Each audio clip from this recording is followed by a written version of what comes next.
అందరికీ ప్రభు పేరిట వందనములు. ఈ వీడియోలో మనం బైబిల్ యొక్క వివరణ గురించి తెలుసుకుందాం క్లుప్తంగా.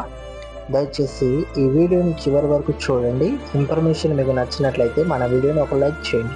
మీరు లైక్ చేయడం వల్ల ఈ వీడియో అనేక మందికి రీచ్ అవుతుంది. బైబిల్ యొక్క వివరణ వారు కూడా తెలుసుకుంటారని మనవి చేస్తున్నాను. బైబిల్లోని మొత్తం పుస్తకములు మనకు 66 ఉన్నాయి. పాత నిబంధనలోని మొత్తం పుస్తకములు 39 ఉన్నాయి. క్రొత్త నిబంధనలోని మొత్తం పుస్తకములు 27 ఉన్నాయి. అలాగే బైబిల్లోని మొత్తం అధ్యాయములు 1189 ఉన్నాయి. పాత నిబంధనలోని మొత్తం అధ్యాయములు 929 ఉన్నాయి. క్రొత్త నిబంధనలోని మొత్తం అధ్యాయములు 260 ఉన్నాయి.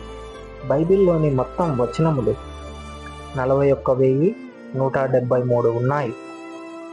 పాత నిబంధనలోని మొత్తం వచనములు 33,214 వచనములు ఉన్నాయి.